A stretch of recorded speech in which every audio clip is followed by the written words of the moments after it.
और चंदी गांव में इस पंचायत में मंच पर उपस्थित हमारे भारतीय किसान कामगार अधिकार मोर्चा के राष्ट्रीय अध्यक्ष भाई सतेंद्र लोचब जी, उपाध्यक्ष भाई रघुवीर लोचब जी, संयोजक भाई सुशील लोचब जी, दैया चौबीसी कोषाध्यक्ष के प्रधान नारा के सरपंच श्री उमेश दैया जी, करवीर प्रधाना गांव झज्जर हरियाणा प्रदेश के अध्यक्ष हैं, महासचिव भारतीय किसान कामगार अधिकार मोर्चा श्री रोहतास दलाल जी, पंचायत के अध्यक्ष चौधरी महेंद्र लोचब जी, और सबसे एक प्रमुख हस्ती, प्रमुख व्यक्तित्व जिनका आज के इस प्रोग्राम में, जिसको कहना चाहिए ना कि बीच बिचौला करना तो बीच बिचौला करने वाले हमारे उत्तर प्रदेश के मंत्री हैं श्री नरेंद्र कश्यप जी,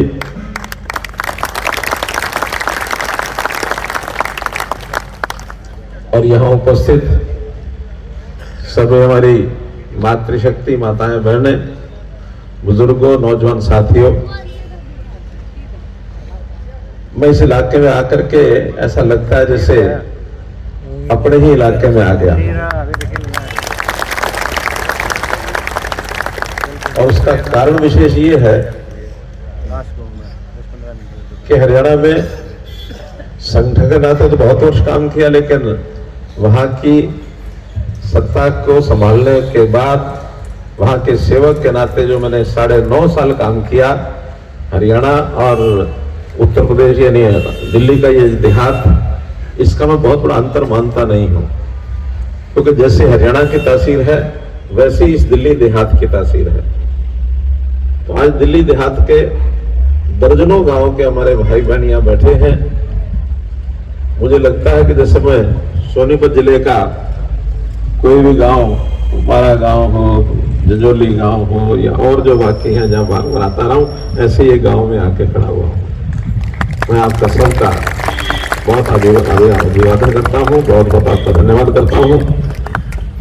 भाई बहन, आज के इस विषय को लेकर कोई पार्टी की मीटिंग तो यह है नहीं, एक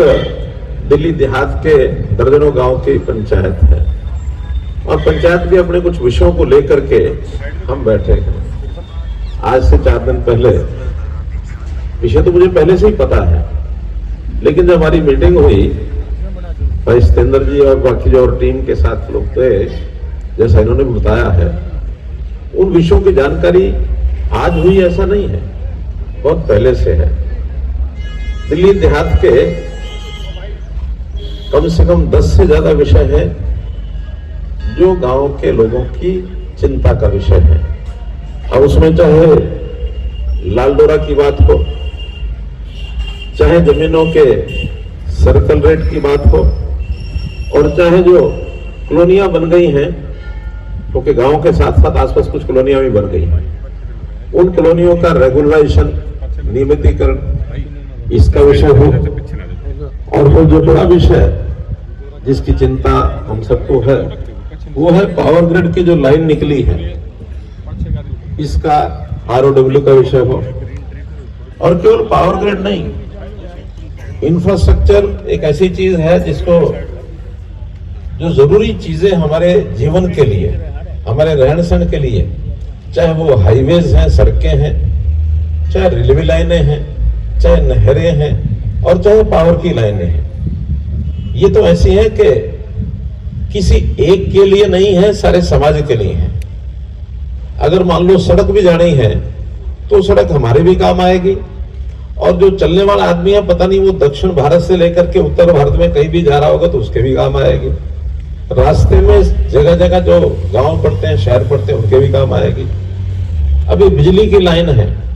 बिजली लाइन कोई केवल हमारे काम आनी ऐसा नहीं है, हमारे भी काम आनी है, लेकिन साथ में जहां बिजली पैदा होती है और जहां बिजली भेजी जाती है, ये पूरा एक नेटवर्क है देश का। उस नेटवर्क में हर आदमी की उपयोगिता है। तो इसलिए ये चीजें किसी की पर्सनल नहीं है, ये सांझली चीजें हैं। और सांझली चीजों में सोच भी उसी प्रकार की होती है कि हम मिलकर के काम करेंगे। अब उस सांझली चीजों में एक तो किसान है जिसकी अपनी पर्सनल जमीन है, व्यक्तिगत है, उसका मालिक है, और एक एजेंसी है काम करने वाली, मानो पावर ग्रिड है, और एक एजेंसी करवाने वाली मानो भारत सरकार है, या कहीं के प्रदेश की सरकारें भी करती हैं, जो लाइनें अपनी वो बिछाते हैं वो भी काम करते हैं।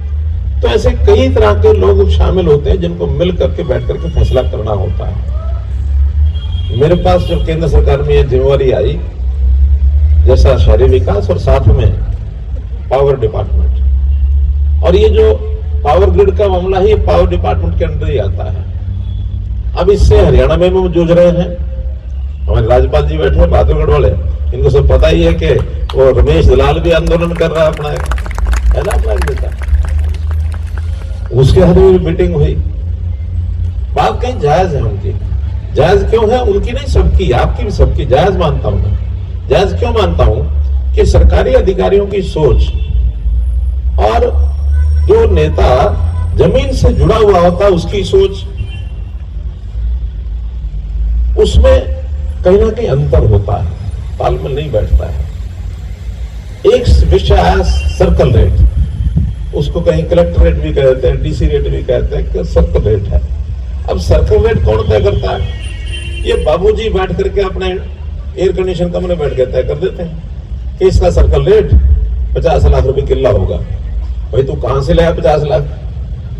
आगे जी मैंने पिछले 3 साल में जो रजिस्ट्री हुई थी वो देखी थी, भाई रजिस्ट्री जिसने कराई